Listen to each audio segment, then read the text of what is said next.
Hi everyone, I'm Andy Tyra, Chief Product Officer at Akeneo. Hi team, I'm Raphaël Iscar, Head of PXM Global at Valtech. And we're here today to talk about product experience management and eat some spicy wings.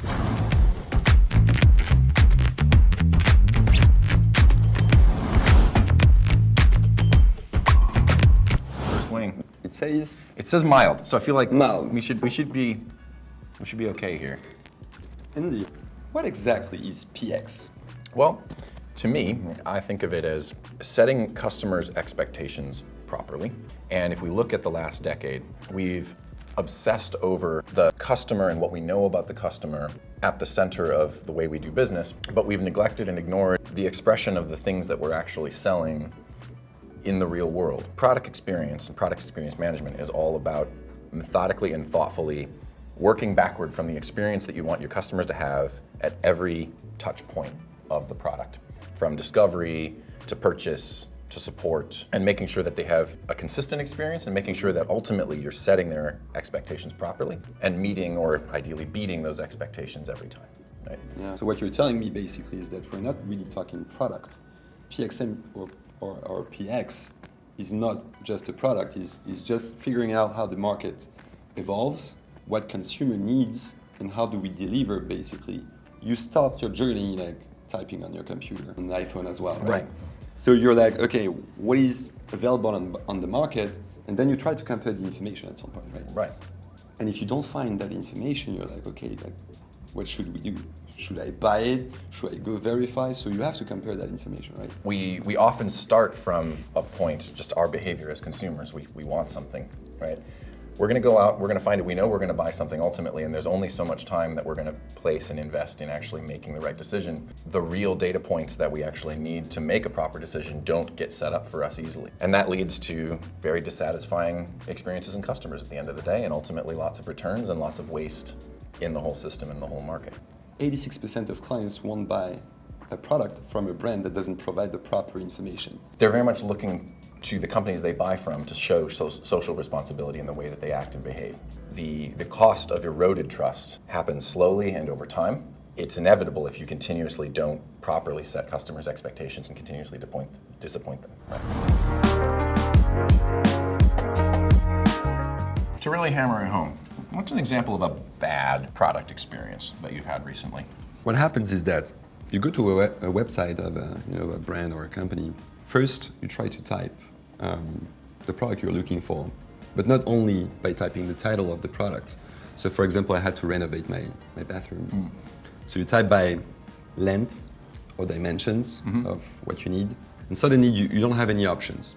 You go to the store, and what happens is that, yes, they have maybe 50 products to offer to you. How come it's not available online? And sometimes the only thing is that they just didn't configure the search bar to be searching actually the attributes. How do you search for a product? You don't just search a product exactly in terms of name, model, and SKU. You search with the attributes that you need. So you need to put yourself in the consumer's shoes. Okay, this is what he needs to understand to offer the products. So that's one super bad experience. I can relate. Let's have the next wing and I will tell you my story. So this one's called King Habanero. So I have a home hi-fi setup. It's a record player and some speakers that, I like to listen to music because I'm a millennial, hipster. I have a specialized power strip, and in the UK, I live in the UK, the plugs are bigger, and it has this power conditioning element to it, so it's really long. And I was trying to find a cable tidy box designed to hide your annoying cables and electronics and whatever. So I actually went through the process of buying one I thought was long enough, and then it showed up, and then it wasn't long enough. So that right there was a bad experience. The act of buying the wrong one really made me realize I need to do the research. That was like the first bad cycle, right? Okay. Then the next bad cycle is I need one that's at least 45 centimeters long because you need a little extra clearance for the, Searching around on Google, I'm on Amazon, I have to dig down in the detail page, usually like opening a manual to actually find the length because otherwise, apparently, these products have just normalized on that small, medium, large. And so I spent at least 30, 40 minutes going to various e-commerce websites, going to Amazon itself, and one of the key dimensions that I would need to be able to search on, size, is like not searchable. Right? For sure. Like, it's before, unfortunately, I finally conclude that there isn't one of these things big enough for my power strip. And you can answer the question, but if you compare that to consulting with an expert, or even like going into a store and being advised on it, like we're so far away. And then it gets even worse when you're trying to connect the online experience to the in-store experience. And we haven't even talked about support or returns yet. Not yet. I think we need an extra sauce, right? I think we need extra sauce for that. This one is called Extra Hot. Not only are we talking about product experience management, we are delivering product experience for people who are thinking about buying some hot sauce. Why can't we find the proper information yet across the board on all brands, all industries?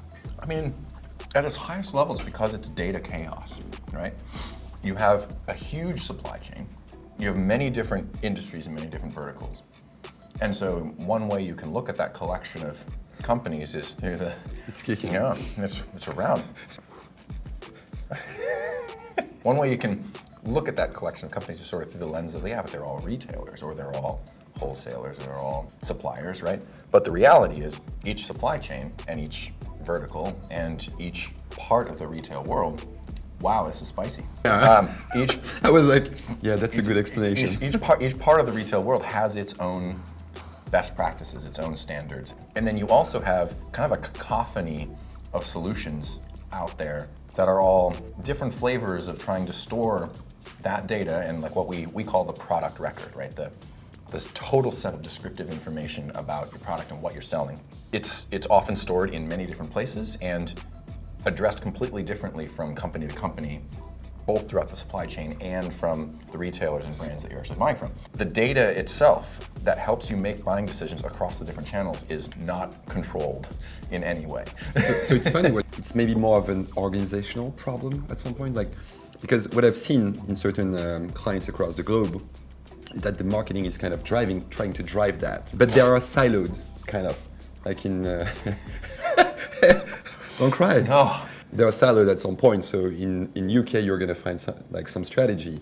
In the US, another one. I mean, it's the same language, but without the same description. So you're like, at some point, okay. So it's a governance kind of chaos. There is not a rule or a guide to say, hey, this is how we need to describe the products across the globe. That becomes a nightmare. It is, I think, it is both a technical challenge, which is why we have, tools that we're trying to build to help tame that.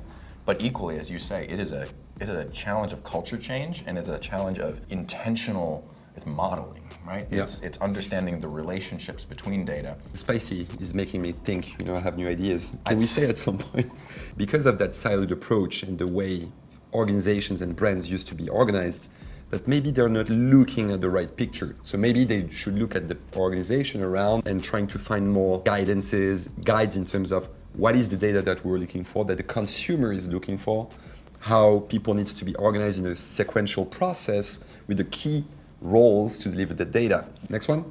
Next one.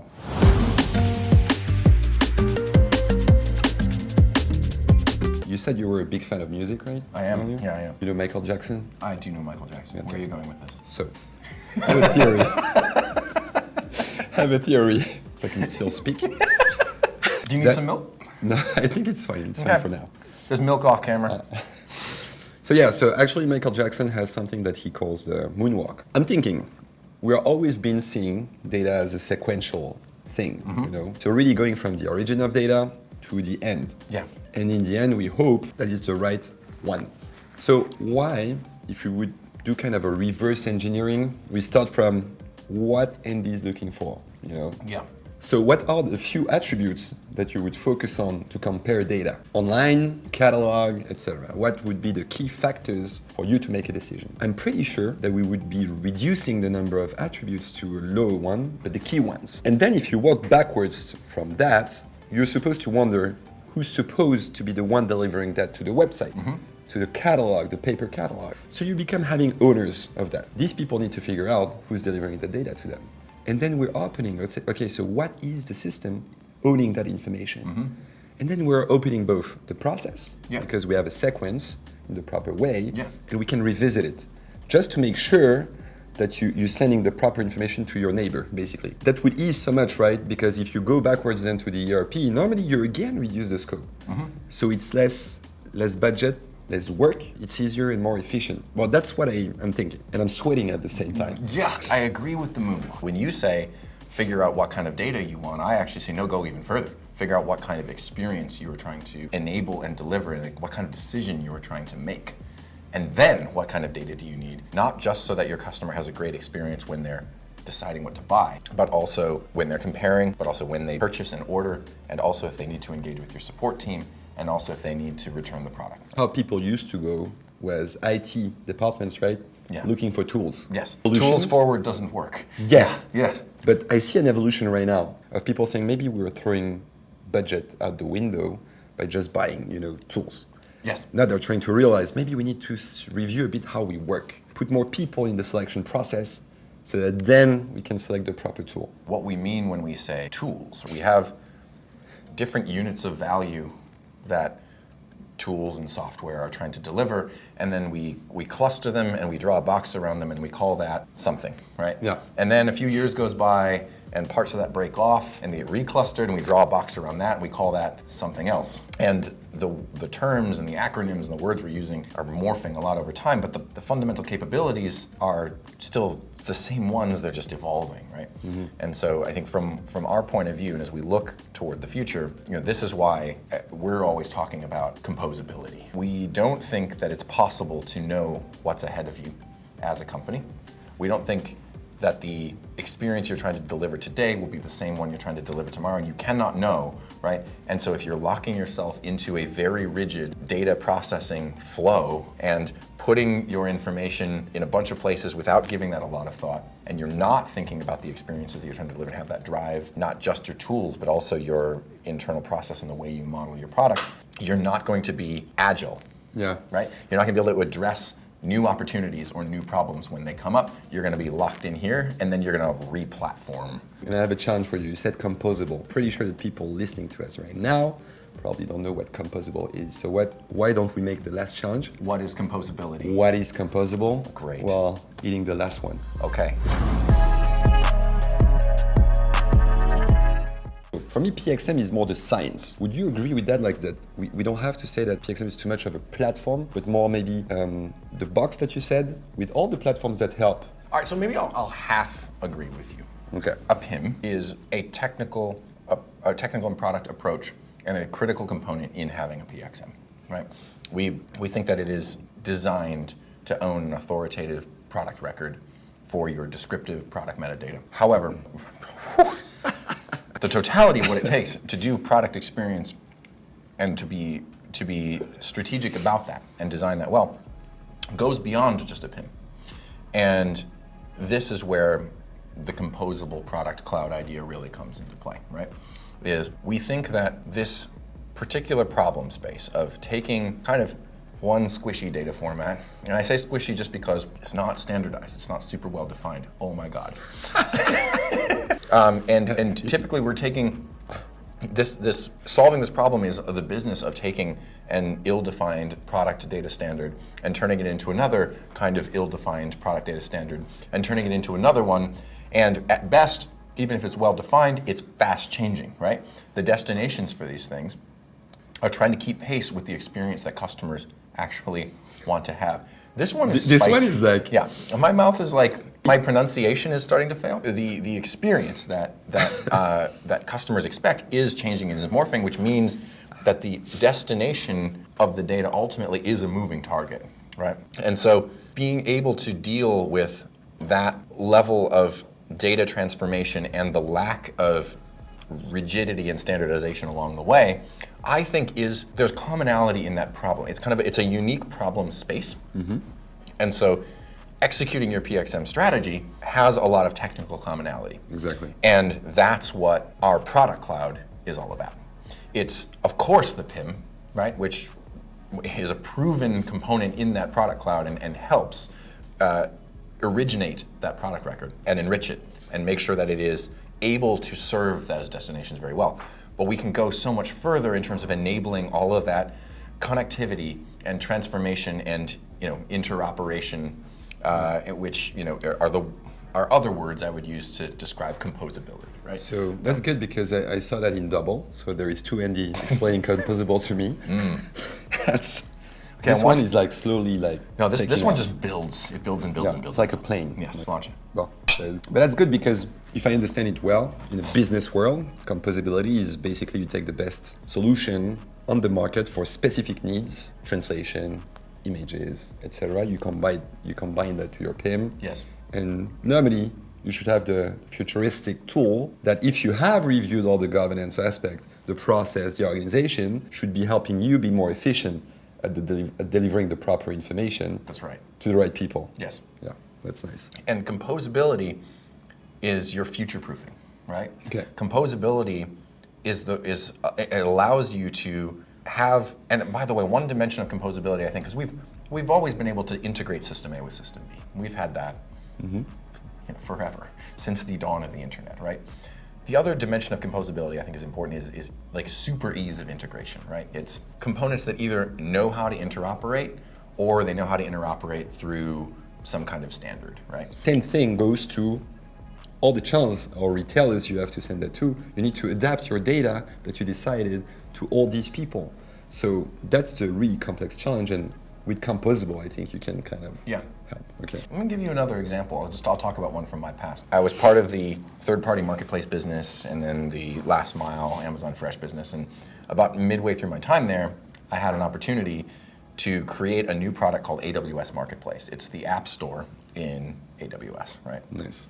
And the thing that's cool about that experience is we went from writing the initial white paper describing what was going to ship to having a product in market with a selection of applications and sellers in about 12 to 13 months. Oh, wow. And the reason that we were able to do that is because of composability, right? Because a marketplace, or at least one that is transactional, requires keeping track of sellers, buyers, transactions, stored balances, disbursements, and a whole bunch of things that need to be deterministic and compliant, right? Yeah. And the way we were able to do it is we were able to say, okay, well, over here we have third-party commerce capability in the form of services, and over here we have utility cloud billing, and we can bring those two things together and then bring a discovery experience around that, which, by the way, we also have because we know how to do catalogs. So I think we should go to the last drop, okay. like the final one. All right.